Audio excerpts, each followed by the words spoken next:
मैं आपको आज ऐसी कहानी से रूबरू कराता हूं जो इस जीवन की कड़वी सच्चाई है।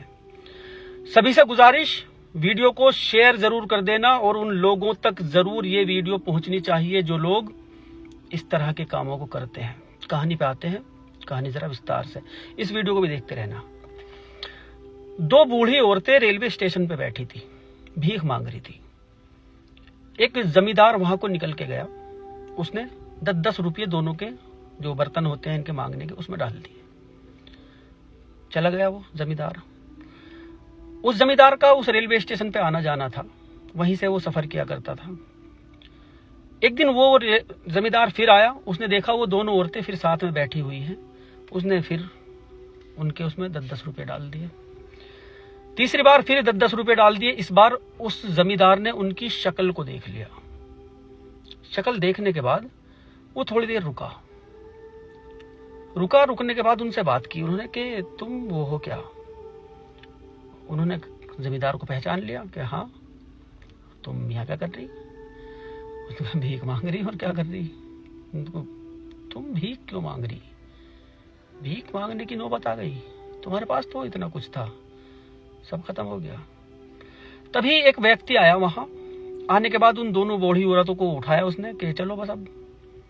उठाने के बाद उनकी बात अधूरी रह गई, बात नहीं हो पाई पूरी। उठाकर उनको साथ लेके चला गया।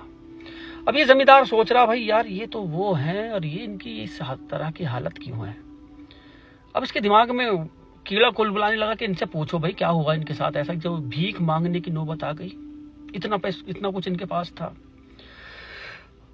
जानबूझ के वो जमींदार फिर उस रेलवे स्टेशन पे आया। वो दोनों महिलाएं वहीं पर मिली, उनसे बात की। बात करने के बाद उसने कहा कि तुम तो ठहरे जमींदार, तुम लोग आया करते थे उस टाइम, हमने भी आपको पहचान लिया। ये जो दोनों महिलाएं थे ये देह व्यापार का धंधा किया करती थी किसी वक्त में, जब ये जवान हुआ करती थी। हुस्न शबाब था इनके ऊपर और काफी दौलत भी थी इनके पास उस वक्त। आज ये बूढ़ी हो गई। इन्होंने अपनी आप बीती बताई कि हम लोगों की जो जिंदगी है, हम लोगों की जिंदगी आखिर में यही है। दुर्गति ऐसी होती है देह व्यापार करने वालियों की कि या तो वो भीख मांगती है या फिर कोड़ियों के दाम बेची जाती है। कोड़ियों के दाम जो कोई भी उनको खरीद नहीं पाता। लाचार बेबस, पेट तो पालना ही है, मौत का इंतजार करती हैं, सिर्फ मौत का इंतजार। एक वक्त वो हुआ करता था कि लोग हमारे तलवे चाटा करते थे।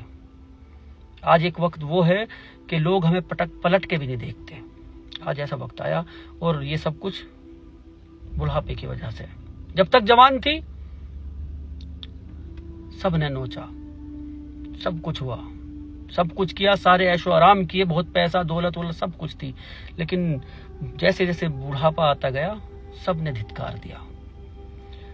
आज के भी इस दौर में न जाने कितनी लड़कियां इस काम पर लगी हुई हैं। कहती हैं हॉस्टल में पढ़ रही हैं, कुछ और चल रहा है। घर से बोल के जाती हैं पढ़ाई करने के लिए जा रही हूं, कहीं और मिलती हैं। न जाने कितने केस ऐसे आ चुके, न जाने कितने।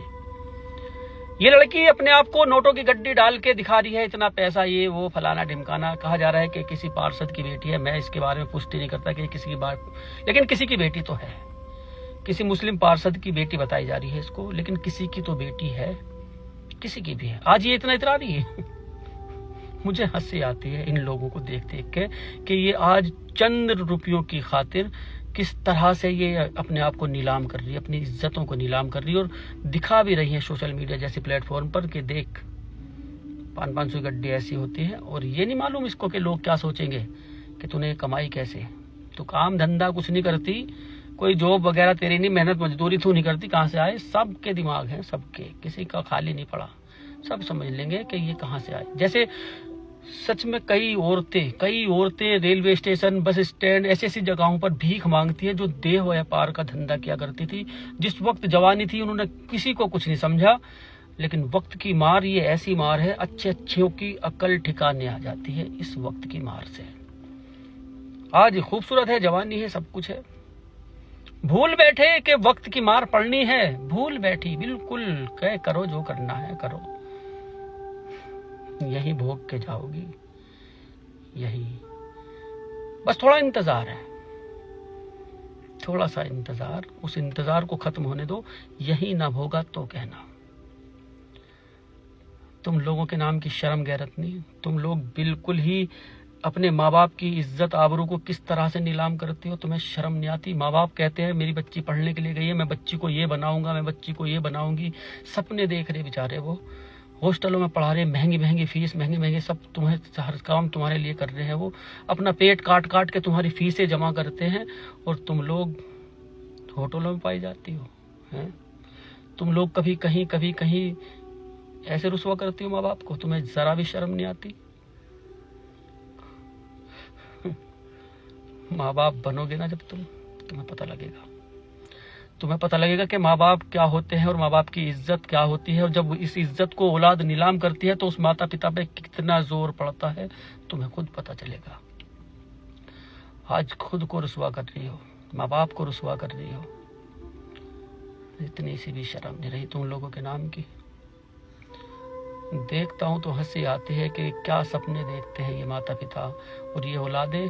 हिजाब पहन के, उंगलियां बिना दिखे, नाखून बिना दिखे ऐसे जाती हैं और मिलती हैं जंगलों में।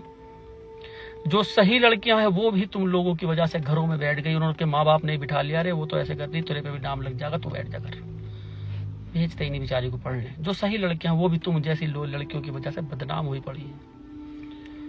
कहती कुछ है, करती कुछ हो। नोट दिखा रही, नोट। खुश रहो मेरे भाइयों। मेरी बात अगर बुरी लगती हो तो मुझे माफ कर देना।